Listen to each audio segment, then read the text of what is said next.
Friends, colleagues, could I welcome you this evening, and Ambassador Barzun, a huge Aberdeen welcome to you. And friends, I welcome you to this, the first of our now to become annual Carnegie Lectures.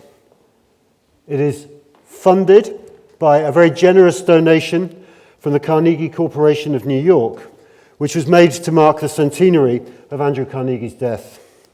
And I'd just like, if I may, colleagues, just to say a few words about Andrew Carnegie. He was born in Dunfermline, not a million miles from here, and it was a place who, despite his entrepreneurship and huge fortune, he never forgot. He went, as is well known, to the United States and made his fortune in many areas, most notably in steel.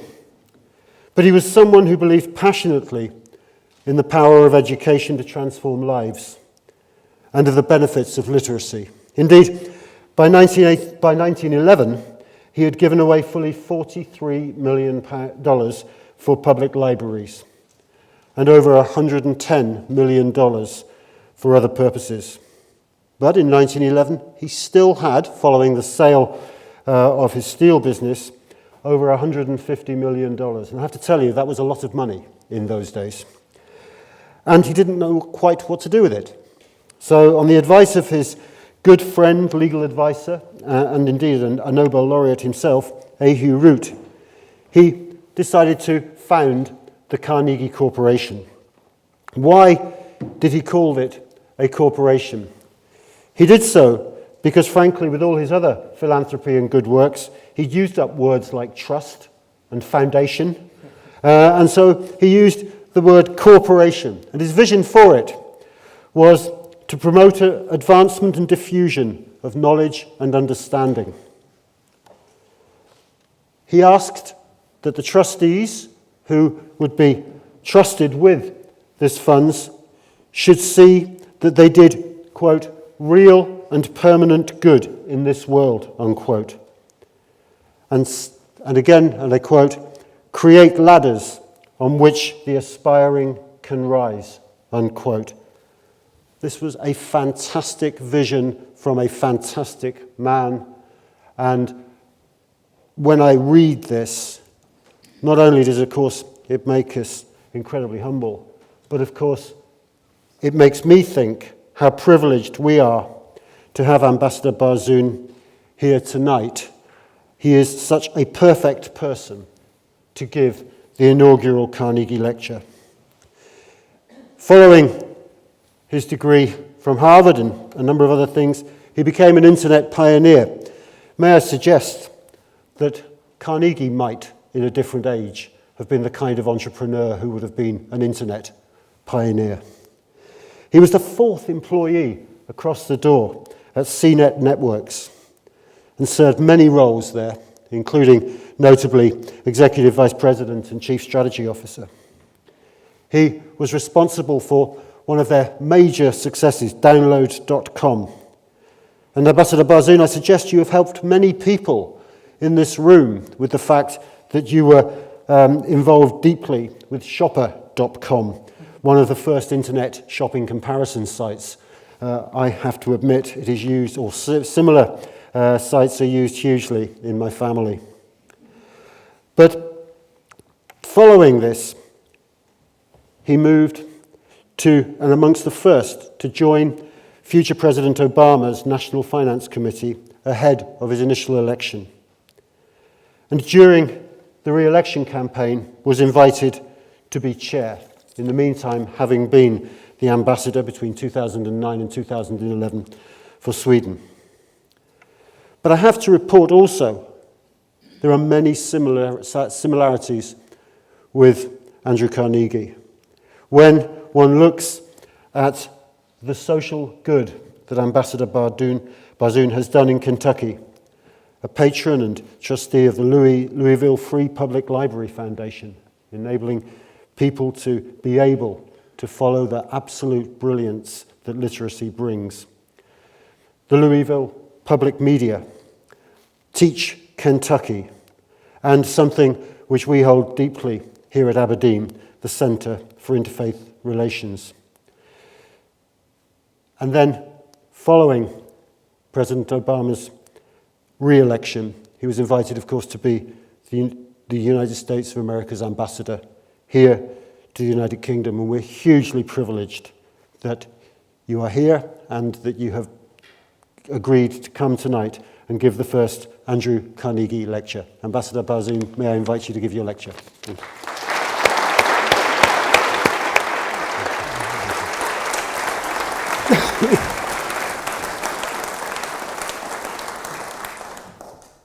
Good evening. Fit like. No. Thank you so much, Sriram, for that incredibly generous welcome. It was fun for me to hear that story. I have found, I know we share a common language, but in my 1 year here in the UK, I have found introductions actually a challenge because of, we Americans are always piling on the praise. Awesome, superlative after superlative. And Brits are, of course, famous for their understatement, right? And I sort of knew this. I watch enough British television. I should have known that. But I find myself, like we had a guy who worked at our embassy, British guy, for about 47 years, and I was at his retirement party. And I was reading about his life, and I was thanking him, and as I piled on adjectives of praise, I looked into his eyes, and with every adjective I ratcheted up, he discounted it equal measure. So this is a challenge, so I'm working on it. This was brought home to me, though, last fall, those horrible storms on the south coast of England. Do you remember those? People are getting washed away. This is really bad.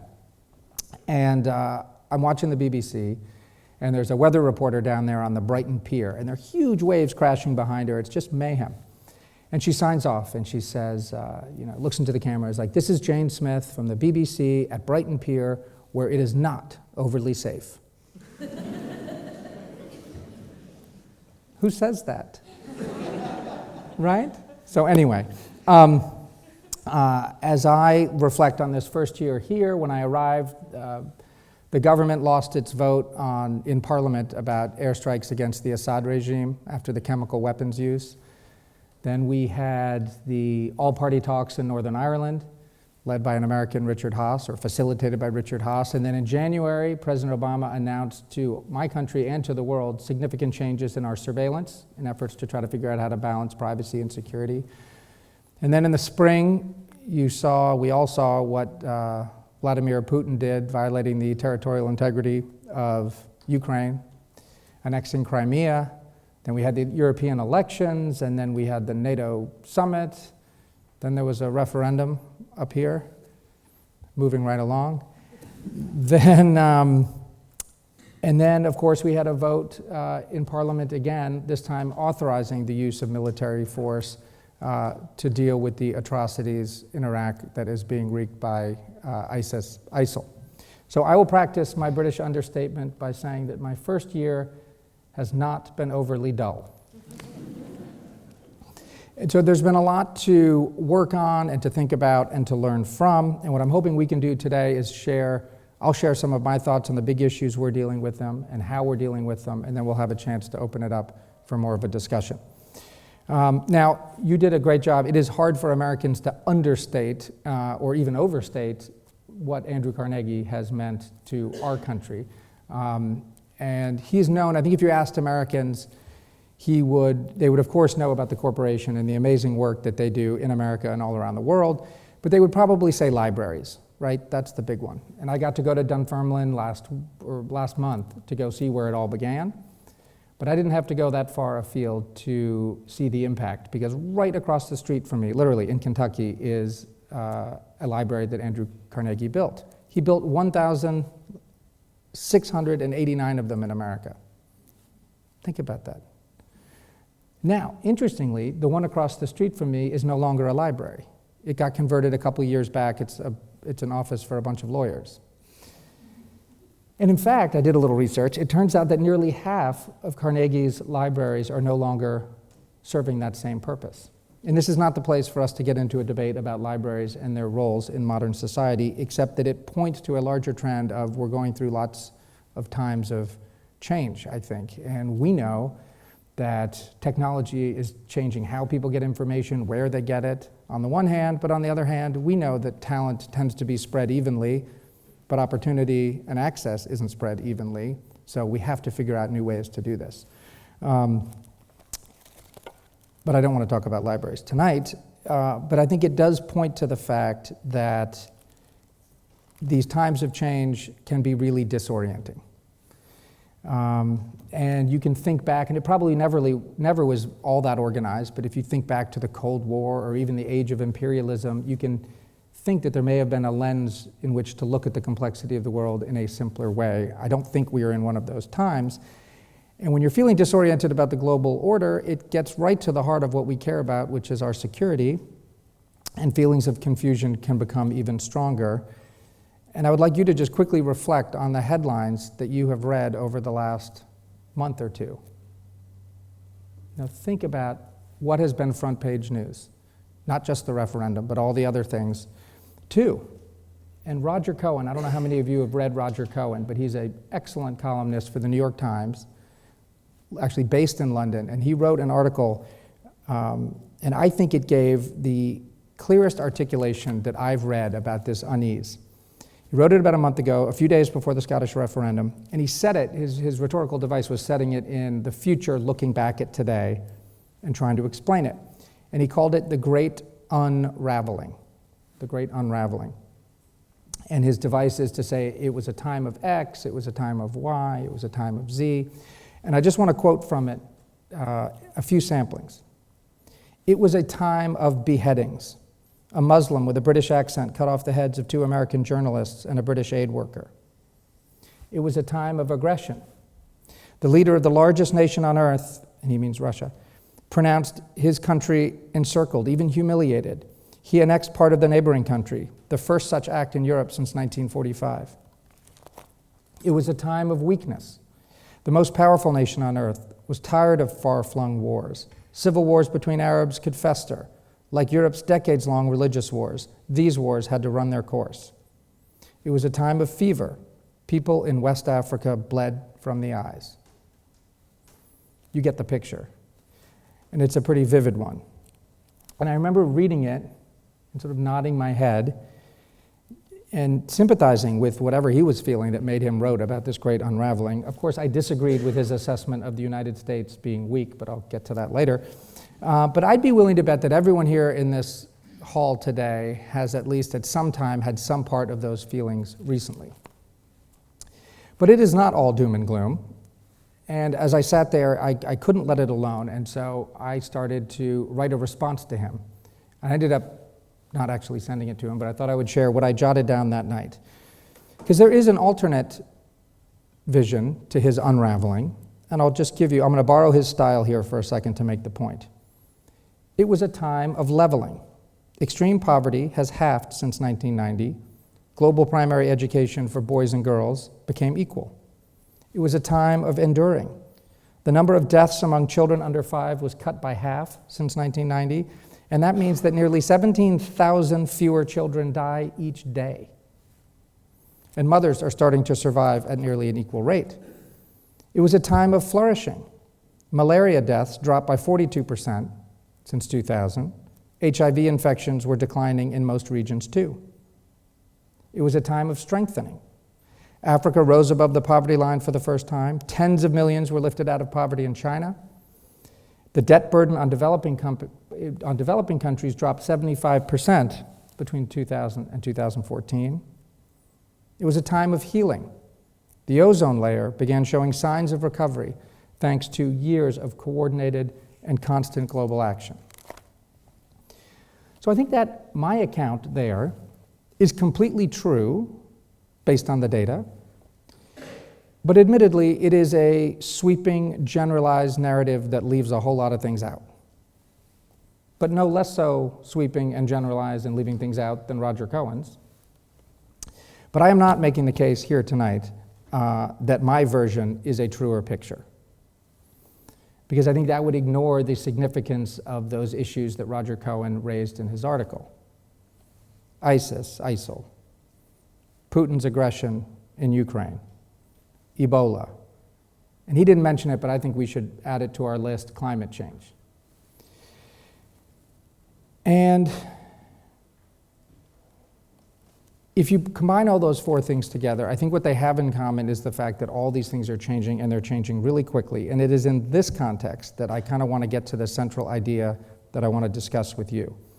And it is about America's role, and not so much that America is leading, but really looking into how America is leading with the UK and with the rest of the international community, because I think it is the critics of America's foreign policy tend to have concerns and friction really around this point, around the how.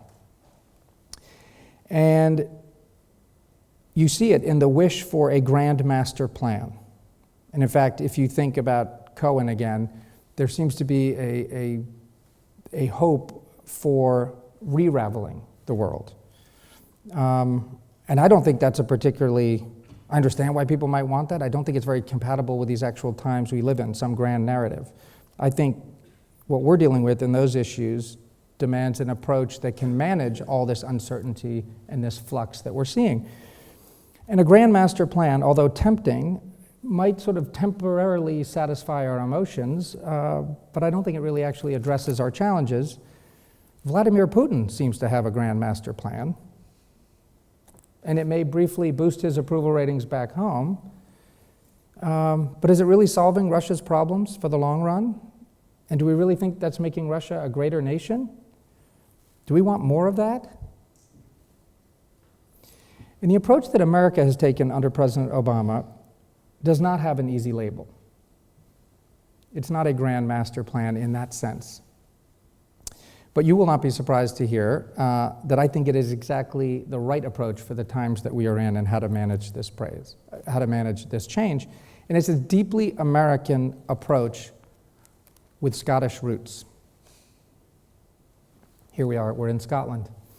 And I'll go ahead and do some name dropping of a great American philosopher, and I'll ask for a show of hands if you have heard of him. William James.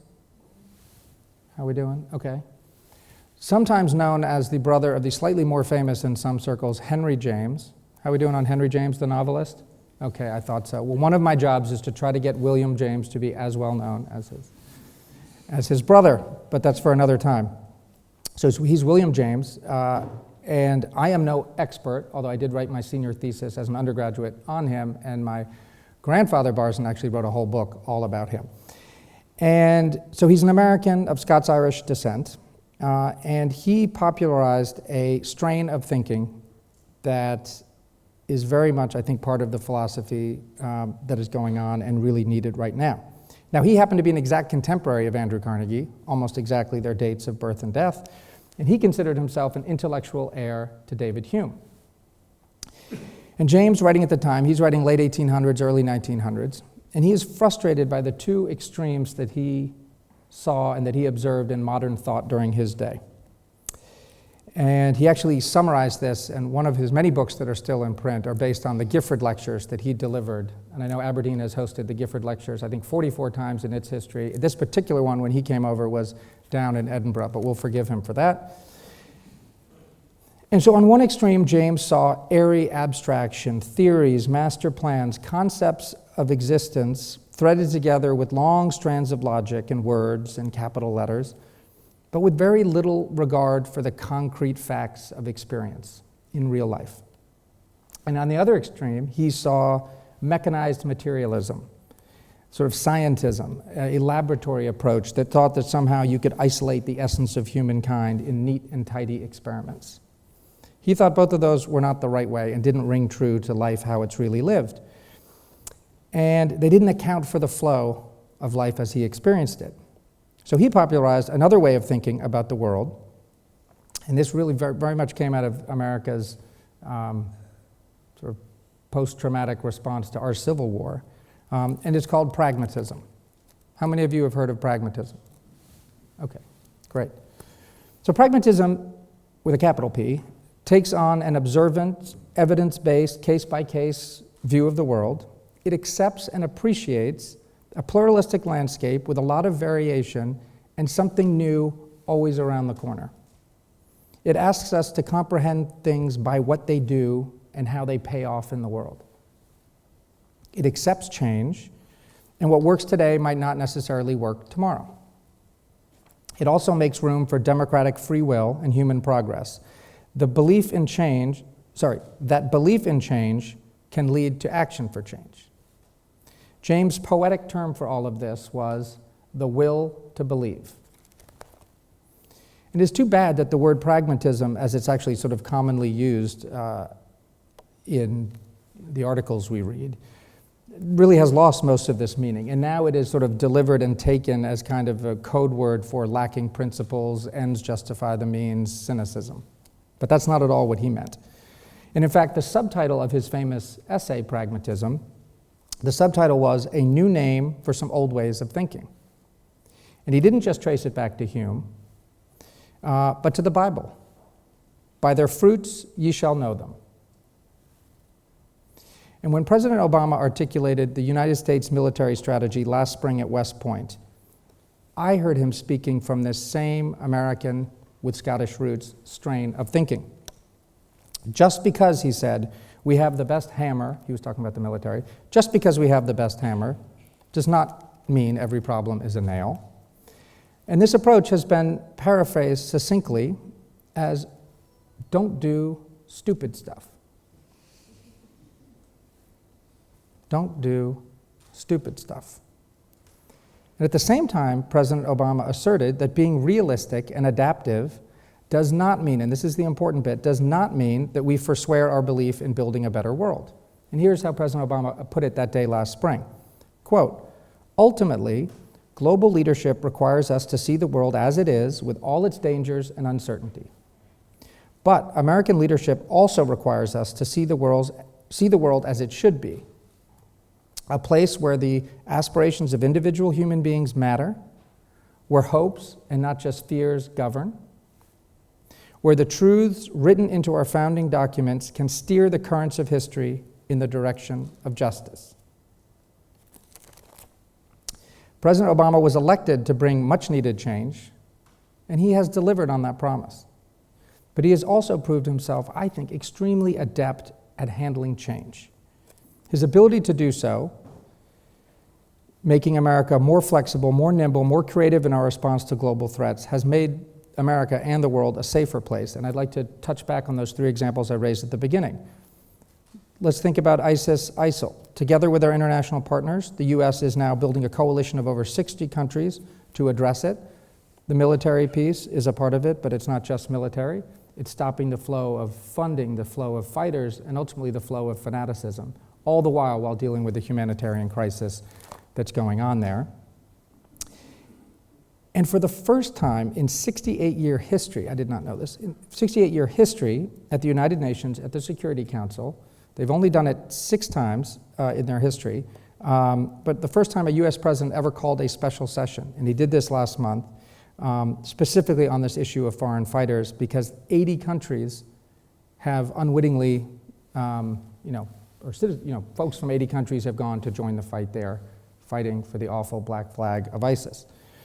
On funding, we're working aggressively with partners to disrupt ISIL's finances, which really takes 3 parts. We need to reduce the revenue from the oil they're illegally getting and illegally selling, its ability to, and then hinder its ability to extort it from the local communities that it's terrorizing, and then finally choke off the outside sources of funding that enable it to do its awful work. And finally, on the other flow, the final flow of fanaticism, we are doing, and you're reading about this, the military work to shrink ISIL's physical territory in which they can operate. But we also have to shrink their ideological territory. And so we are working with partners throughout the Muslim world to expose ISIL's true nature by highlighting its hypocrisy and its warped ideology. So when it comes to dealing with systematic and violent assault, let's take a look at Russia and what it has done in eastern Ukraine and what America and the international community has done to respond to it. We've done 2 things. We have first, and sometimes we forget this when we talk about it, we have mobilized the international community to help the people of Ukraine in this time of crisis. Help them in a lot of ways, and they have to do a lot of things on their own in terms of rooting out corruption and getting their economies back up to shape. So first and foremost, helping the people of Ukraine. and at the same time imposing real costs and real consequences to Putin's Russia for its behavior. And if you keep doing that, we're going to keep ratcheting up these economic sanctions. And our hope in doing that, again, back to pragmatism, and it's important to remember sanctions aren't a policy, right? They're a tool of policy that we're doing to get him to change his behavior, and very specifically to live up to the agreements that they all agreed to in Minsk on September 5th in terms of getting Russian troops and equipment out and stopping their funding of the separatists, and agreeing to the borders, and I think 9 other things they agreed to on the agreement. And we're going to hold them to it. And if they do that, we can ease off the sanctions, but until they do, we're going to apply them. And they're working. I mean, you see some articles saying, oh, the sanctions aren't working, and it's not true. They are. I mean, the numbers you want to be going up are going down. Numbers, if you're running an economy you want to be going down, are going up. So GDP down, bond rating degraded just 1 above junk status. The Russian central bank alone has spent $30 billion trying to prop up the ruble. In the first half of this year, there was nearly $75 billion in capital flight. So that is Ukraine. On to the third one is Ebola. I know you've all been reading about this today. And President Obama was joined by, in February, so this is before all this stuff is happening, in February, President Obama convened 44 leaders to launch the Global Health Security Agenda, right? To talk about how we can work together if a crisis were to come. And a crisis did come and is happening. And in response to that, the US, and you've seen what the UK has done, has pledged hundreds of millions of dollars and dispatched more than 100 health experts and disaster specialists to the region. We've also deployed 4,000 military personnel to support civilian efforts in Africa, get doctors and medical supplies to Ebola-afflicted areas, and build new field hospitals and treatment units with more than 1,000 beds. Our international partners, including the UK right at the top, France, Germany, Norway, Japan, African Union, European Union, have all made significant contributions. Now, for all the other issues on our plates, terrorism, instability in Europe, the awful disease, you can make a powerful argument that as historians look back on this time, that they will talk about climate change that may define our history more than anything else. Last year saw the largest single year increase in carbon pollution in 20 years. And while experts have warned us that we have to limit global warming to just 2 degrees Celsius, we're actually on track now to warm to at least 4 degrees over that in the next 20, 30, 40 years. But as dire as all this sounds, the good news is that it's not too late. We're making ambitious investments in clean energy sources, ambitious reductions in carbon emissions, and the United States is stepping up to the plate. Indeed, over the last 8 years, the United States has reduced our total carbon pollution by more than any other nation on Earth. I'm tempted to say that twice, but I won't. So President Obama recognizes that America has played a huge role, and I would add the UK too, in creating this problem as we were industrializing, not knowing what we were doing, throwing so much carbon up into the air, and therefore we have a huge responsibility in addressing it, and we are embracing that responsibility right now. So those are the 4 I wanted to cover. And I think even though we feel all this uncertainty with those headlines we're reading, it is worth reflecting for a moment backwards in time. Roger Cohen did the trick of looking back as if we were history.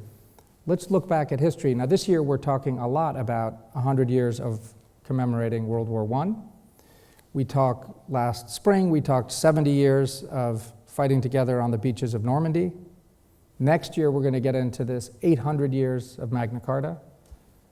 So those are the big sort of round numbers, big important things. But I think it's important to look back, and I did this the other day, look back at the years where we're not commemorating one of those big momentous occasions. So I just wanted to take a quick, in closing, just a quick survey back.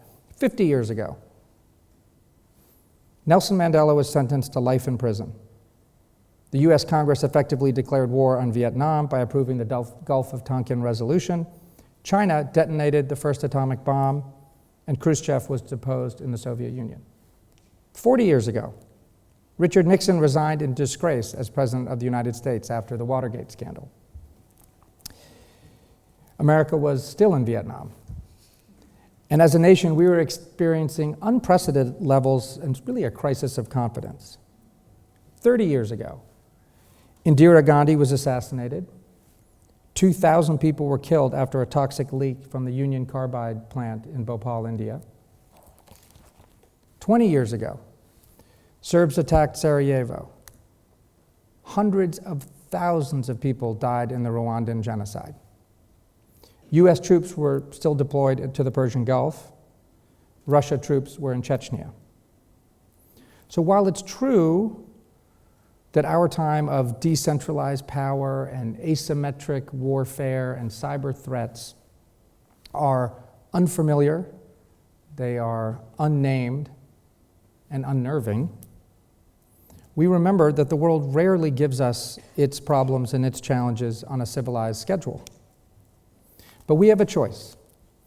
We need not subject ourselves to the despairing view of the world as some great unraveling, nor should we deceive ourselves for one moment that somehow this is all inevitable, predetermined, and sort of working itself out somehow.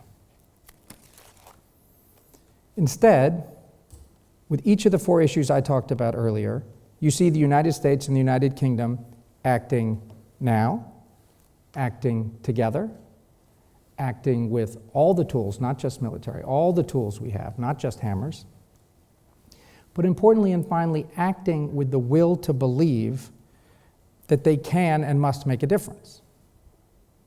So with guidance from our Scottish-American traditions of thought, I think we as countries and as citizens here tonight can readily accept being judged by the fruits of our actions as we pursue our shared goal and leave here tonight after our discussion, in whatever way we do it, with our will to believe that we can and must make a difference in our shared goal of making the world more peaceful, more prosperous, and more just.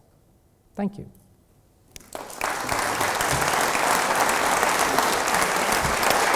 Thank you, that was brilliant. Thank you. Would you like to take a seat? Sure. Ambassador Barzun, that was just wonderful. And thank you very, very much. Now, colleagues, we've got plenty of time for a discussion. Could I ask that if you wish to ask a question, you put your hand up, and if you're in the gallery, sort of put your hand up quite a lot, because I have to tell you, the visibility is not great. If I do invite you to speak, could I ask you to press the button on the microphone in front of you? That will then come up red, and we will all be able to hear you very well. So that's the plan. But just before we kick off, Ambassador Barzun, I wonder if I could ask you, I mean, you mentioned a number of big celebrations. Well, we have one in this university. In 2 weeks' time, we celebrate the 500th year of the death of our founder, Bishop Elphinstone. Bishop Elphinstone's view very much was that we needed a university in the Northeast to really have an impact. Everything that you just said. But he would also, I'm sure, have said that the only solutions to big questions are partnerships. And I wonder if your message to us tonight is, look, whatever happens in the future, we need partnerships to take forward. But do you see those partnerships being, in many ways, pragmatically put together or through an enormous organization such as the United Nations? Yeah, I love your understatement by saying that the top gallery is not overly visible. Just so you know, you are completely hidden. And I apologize for not looking at you more, but it is so bright. There is a mic up here, though, so yeah. I'll shout if there's any questions. Thank you. Okay, excellent, because it is, I sense your energy, but I cannot see your faces, which is a nice segue to partnership. No, look, I think it's right. I mean, as I think about partnership, and I put it here in the title, but it's kind of it's such an overused word that it's lost a lot of its oomph.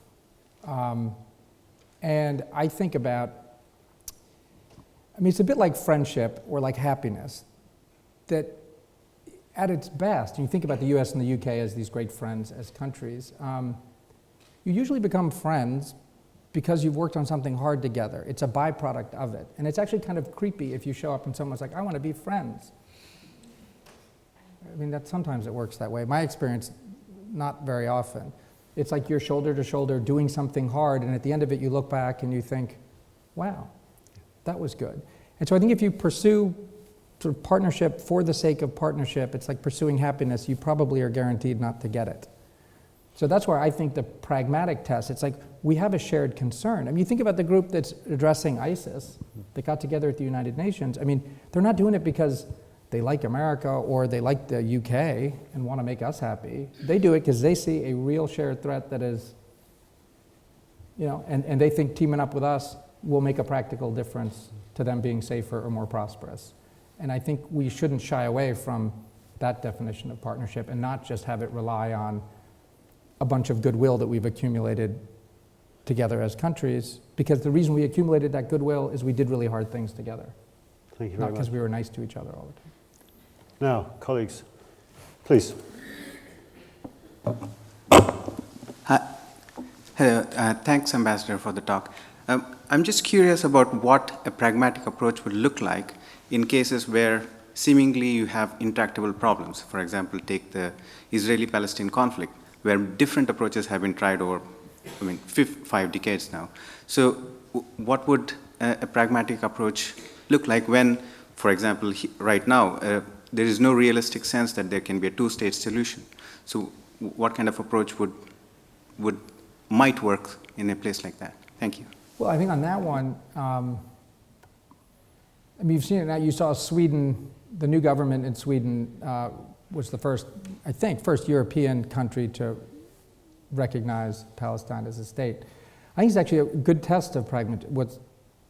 And so clearly they feel that that is a more effective way to getting to the two-state solution that they want. Our policy as the United States, we want a two-state solution. We do not think that that approach to doing it is the right way to get to a two-state solution. So we disagree, and it's not just Sweden. I mean, many people, some in this room may feel that that is the right step because, and look, if you say judge it by its fruits, the United States and the UK, we have been engaged trying to bring peace to that region for a long, long time, and it still hasn't happened. But we're still engaging, trying to do it, and we think we got to get those two folks together, and they need to hammer it out and not do the other way. But Ian Torrance. Ambassador, thank you very much indeed for all of what you said. In a recent article in the New York Review of Books by Michael Ignatieff, he pointed out, or he suggested, as you look at Ukraine, ISIS, Gaza, that globalization has not reduced sectarian conflict. Now, can you think of any, with the experience you have in youth gathering, internet, can you think of any ways in which globalization can reduce sectarian thinking? need some help here, team. I'm sure, I mean, I think of it as, well, look, I think we all need to be really careful that we don't let those awful ISIS people somehow trick us into thinking that that is a Sunni Shia issue. I mean, it is not that. And that's why we've worked so hard to get Sunni majority countries part of this coalition doing great stuff, and Sunni religious leaders to speak up and say, you know, this is not Islamic and this is not a state, and really do it that way. I mean, I just do, maybe I'm so sort of such an internet-y kind of, I sort of have bought into all of that stuff. I don't see it. I mean, it's certainly, it's enabled a lot of people to use social media in pretty awfully effective ways and to fan hatred and all that stuff. But I mean, I just look every single day, families it's connecting, people it's connecting in new wonderful ways. I don't want to get too sort of apple pie about the whole thing. I got to see it on a campaign in my country, trying to use those tools in new ways to connect people that brought about a lot of political change, got lots of people involved in a political process than it ever had been before. So I think there's nothing inherent about those globalizing forces increasing sectarianism. I think I'm talking about the entrenched nature of sectarian thinking and the danger that poses. But you've given a good answer, and I won't hog this. Thank you. Thank you for, I don't think there was a particularly great answer, but it was a good question. I thought it was a good answer. Who's next? Please, at the back there. Yeah. Ambassador, on the news, Ebola, that's the big sort of thing that we're seeing, one of the big things we're seeing. Is enough being done to tackle that? It's just, we're in the Northeast, and I saw on the news a professor from the Northeast, and he said, look, we need to throw 30,000 British troops at this. We need to wage war on Ebola. What's your view on that? Look, I think sometimes we, certainly the U.S. does it, we will overuse that war, war on this, war on that, war on that. I mean, this does merit it. I would agree with that professor. And I think the language, certainly you're seeing from President Obama, not only are we selling 4,000 military folks, when you talk to the experts, and I am not one of them, but I get to talk to them, we have contained this thing 4 times before. We know the tools to do it. And yeah, we need a lot more done. And we need people who said they'd do things to actually give the money. Oh, and by the way, it's not just money. We actually need the people. We need the courageous men and women who are going to go down there, who know better than anyone how to go deal with this stuff. And they need the equipment, not just the money to buy the equipment. That takes too long. So money, the right equipment, and the right brave men and women to go down there and do it. Please, sir. Mr. Ambassador, do you not think that the ability of the US to be pragmatic is potentially limited by the inaction of Congress, of the American Congress, obviously? And please call me Matthew, everybody. I need to be slightly careful on talking about US politics because my job is very nonpartisan. I think our system, and you know it, is set up to be absolutely confrontational. It's a bit like American football. It is baffling. If you don't like it, you just look at it, you're like, it's just people standing around and then short, violent periods of banging into each other and then more waiting around. But we love it, and it works for us. And that's a bit like our political system. What you saw a year ago with the government shutdown is not normal. That is not how our system was set up to do. That was sort of, in American football terms, someone just grabbing the ball and walking off the field, and it's like, you can't play. That's not okay. So if you sort of factor that, and I wish that were the only case of it, but no, I think in our system, that's part of it. You've got to yell and fight. Think how long it took. We're commemorating in the UK 100 years of World War I. Do you know when we'll start commemorating it in America? 2017. But it takes us a long time. Anyone, right? Took us a while to get into World War II. So there is a deep strain of, I don't even want to call it isolationism, but just, we're a big country. We want to focus on ourselves. We have rebuilding to do at home. Our economy's growing, but not fast enough, and most normal American families aren't feeling it.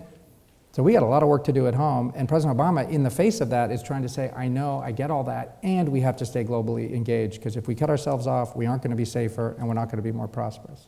Sorry, can I follow up? Sure. Do you not think, though, that waiting and that delaying is, especially in the case of climate change, a big issue, because it needs action now, and it, especially, again, going back to Congress, it does limit how radical the measures can be taken, how radical measures can be taken when the radical measures need to be taken to actually prevent the yeah, but I think the good news, look, without trying to predict the future on it, I think our response and the president and our system, he has existing authorities and powers to do the things he's doing. So on climate change, we couldn't get a cap and trade bill passed, almost, but didn't get there. So he did a bunch of things he could do. Fuel efficiency standards, treating carbon as a pollutant under the Clean Air Act that Nixon had got passed. So he's been clever about how to use the tools he does have pragmatically to get them done. We got 4,000 people, military personnel down there. So he's going to go do what he can do right now, and then all the time engaging all the time with Congress to tell what there is, because no one, this looks like Congress, right? The way you're all sitting there. No one likes to feel uninvolved and unimportant. So his team spends a ton of time explaining, listening, to Congress to try to get them on the same page. Please, gentleman at the back. Matthew, if I may. Please. You invited us to call you Matthew. Thank you very much indeed. There were some intriguing parts to what you spoke about, not least about Mr. Putin. And there was a kind of implicit criticism of Mr. Putin in what you were saying. Yet when it comes to pragmatism and partnership, shouldn't the US be a bit more pragmatic and partnership-minded as Mr. Putin? Apart from what's happening in Eastern Europe, thinking outside of Europe, then when it comes to a tidy withdrawal from Afghanistan, when it comes to dealing with the Iranian nuclear issue, when it comes probably in the future to understanding China better and perhaps exerting leverage on China over matters in the South China Sea, then it's absolutely crucial to have a partnership with Moscow. Do you agree? Absolutely. My only thing I would disagree with in your wonderful list is that my criticism was implicit. I tried desperately to make it explicit. But look, you're exactly right. I mean, I think there was a great meeting between our Secretary of State and Lavrov the other day on, I'm not going to rename them, all those issues. I mean, it was pragmatic, Russia and the United States working together, and the UK, to remove the chemical weapons from the Assad regime over this last year we just went through, and the Iran issue and the ones you mentioned. Absolutely. And how about just the two biggest owners of nuclear weapons and the treaties we've done and the progress we've made in the last few years? So all of that requires. And the frustration on our end was like, hey, when President Obama came into office, it got misspelled, but he tried to hit the reset button. And it's a little disconcerting to see Putin hit the rewind button. But absolutely, a practical, and lots of engagement happens on those issues and others. If I may just come back with one, is there any appreciation or understanding in the circles in which you move that perhaps a pragmatic approach to borders in Eastern Europe would be best for all of us? Eastern Europe's replete with unfinished Cold War business. The Transnistria Republic, for example, the issue of Nagorno-Karabakh in Azerbaijan, for example. And a more flexible attitude would avoid us getting entrapped in some kind of economic war, particularly if one looks at economic news today in Europe. The last thing we need is to have an economic war with Russia. Yeah, I mean, without getting into... No, well, do you remember the cover? How many people here read The Economist magazine? Anyone? Some of us? Okay. So they had... on the cover, when this was all happening back in March, they're really good at making these clever covers. They drive me nuts most of the time, but they're good. And it was a shirtless Vladimir Putin in a tank, okay? And the tank was running over a street sign, like knocking it over. And the little street sign said, "Stop, or the West will put you on the naughty step." And I thought, okay, so I mean, there it's pretty implicit. It's like, it is just wimpy words against a tank. And so the implication is, well, would you like us to meet Putin's tank with one of ours? As we think back to 100 years ago in the start of World War I, do you think that kind of escalation is helpful? President Obama explicitly took that off the table. Like, I'm not going to deal military as it relates to Ukraine. But these aren't just words. I mean, you ask anyone, and some of you may be in the room, people working at these companies who are really sacrificing, and the consumers who, I mean, there is real cost to these sanctions. So I wouldn't call it an economic war, but I'd say sanctions aren't a policy and they aren't free. They're shared sacrifice of countries, but they're a really good tool. Look how they've gotten us. We're not there yet, but they got us a long way on Iran. And I think we all need to develop better language, better understanding, because I think that's going to be increasingly a tool that the international community does to try to bring people back into line when they just flagrantly disregard international law and just grab land from other people. Thank you. Charles Keane. Ambassador, could I just change the subject a little bit and talk about world economy?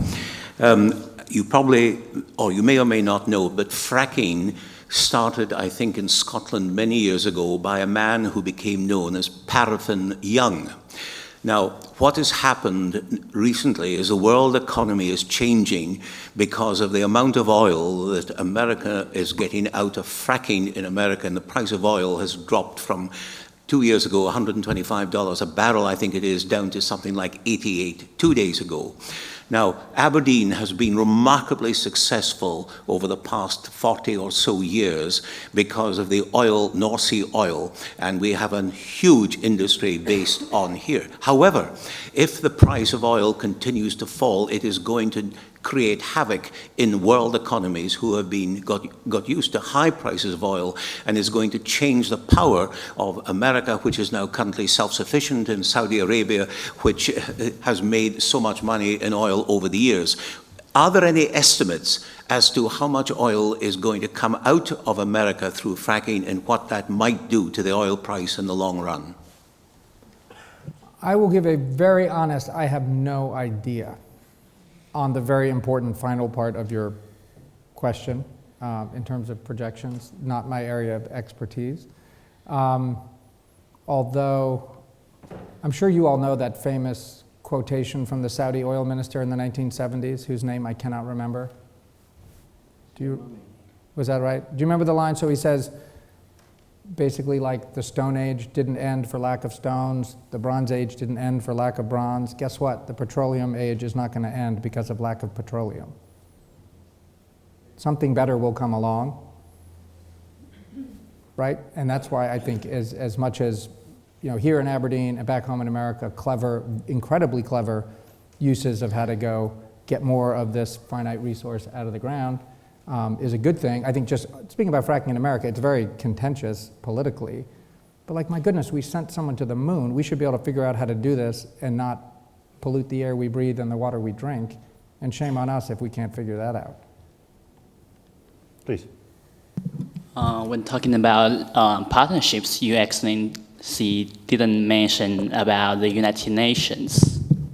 Oh yes, that was part of the question. I think the United Nations is, I mean, we built this thing together, right? And like any product of human endeavor, deeply imperfect. And President Obama really believes in it. And in fact, you can see him using Article 51 in his legal justification of why he's not only answering Iraq's call for help against ISIS, but why he said, hey, we're also allowed to go into Syria because Syria is unable or unwilling to get rid of the safe havens that allow ISIS to do their awful beheadings and their, the whole litany of other terrible things they're doing. So I think it's really important that we that we use these institutions that we build, and that we are honest in our criticism but not mean, and constructive in our criticism, and try to make them work better. You know, and sometimes you can get cynical and it's like, oh, it's just some giant alphabet soup, UNSC, WHO, World Health Organization. It's like, I'm pretty glad we have those multilateral institutions and the friendships and trust that have been built up and the systems and the protocols. They were hard to do. Lots of men and women worked a lot of time to set those up, and now we need them. OSCE, you know, that's one, a friend of mine works there. Like, what's that stand for? Organization for Society and Security and Cooperation in Europe, you know, 52 whatever countries, like, not perfect either, but they have observers there in eastern Ukraine trying to do really good work, getting kidnapped a while ago. I mean, so I think we need to invest in them, talk about them, use them, and so does President Obama. Please. Hello. A lot of the issues that have been raised have been quite globalized issues that involve a lot of countries, but I would like to ask about an issue that involves only Britain and America. So in the 1970s, the people of the Chagos Island were thrown off their island, and an American base was built there. About 3,000 people just thrown off the island and left over the world. That's about the same population of the Falkland Islands. So I'd like to ask what is being done to give the Chagos Islanders their islands back. It is not a topic, it's a tricky one for the reasons you mentioned. Our position, this is sort of a diplomatic answer here, but not that the other ones weren't. But it's very nuanced, and there's lots of important detail in it, we think it is an internal matter for the UK to figure out how it deals with its overseas territories, and we have a relationship with the UK, and it's well documented. I can't get much into it in this forum beyond that, other than we support what the UK has tried to do, and I know all the issues you're talking about, but in this setting it can get, I kind of have to leave it at that. Thank you very much. And if you have specific questions, we can follow up after, and I can get you sort of the latest. I'm going to move to one final question. Please, sir. Thanks very much for your very thought-provoking lecture. How special do you think is this so-called special relationship between the United States and the United Kingdom? That's a great one to end on. Ben Neller always gives you a good question. When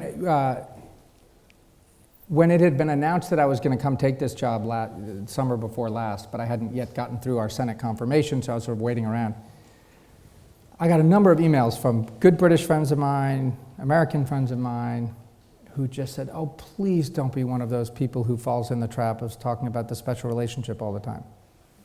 It's just a cliche, it's hackneyed, just move on.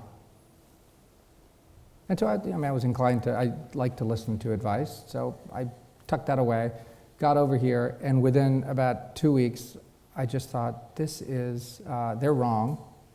It is special. We should talk about it more and more. And the way I think about the special, and I'm sure there are other words we could come up with, essential, or, okay, fine. I think special works pretty well.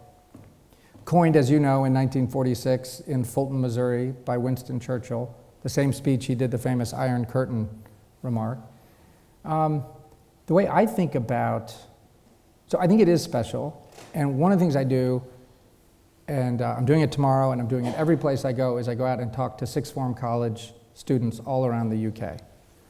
Because I work every day in Grosvenor Square, which is filled with these beautiful, sort of imposing bronze statues of basically World War II heroes. Right? You got Eisenhower, and you got FDR, and there's Churchills everywhere, right?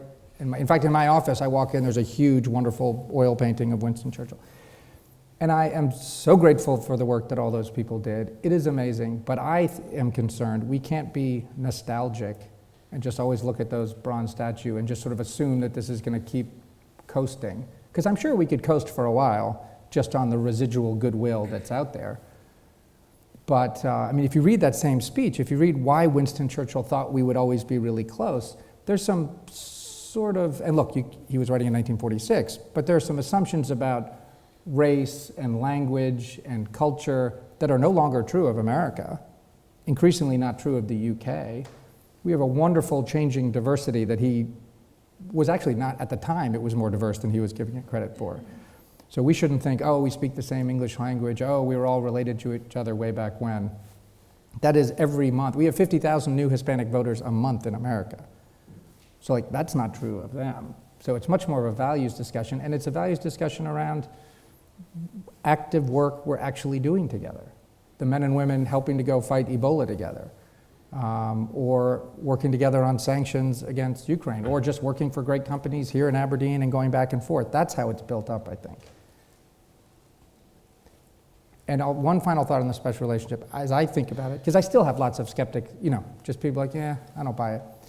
And I say, okay, well, we can think in our own lives. So think about, in the week ahead, people you need to talk to. So picture that list in one circle right over here. And then think about people that you want to talk to in the next week. And then think about what are the overlap of those two circles. And I think as countries, the United States and the United Kingdom need to work together. But the UK has lots of countries it needs to work with, and so do we. And then we've got a bunch of countries that we sort of naturally like working with, but don't need to. And that overlap is really powerful. I think it's power in our personal lives, and I think it's powerful as countries. Matthew, thank you very, very much. Thank all of you. No, well, colleagues, this has been a wonderful lecture and a wonderful discussion. You talked about looking backwards. I'm minded to think that in 40 years' time, someone will stand here and the introduction will be, do you remember that first lecture in the Carnegie series by Matthew Barzun, and how that absolutely set the standards and made us think about the relationship between the US and the UK, and made us think about the whole meaning of that much used word, partnership. Matthew, thank you so much. And colleagues, will you join me in thanking Matthew in the normal way? Thank you so much. Thank you. Thank you so much. This is great. Really appreciate it.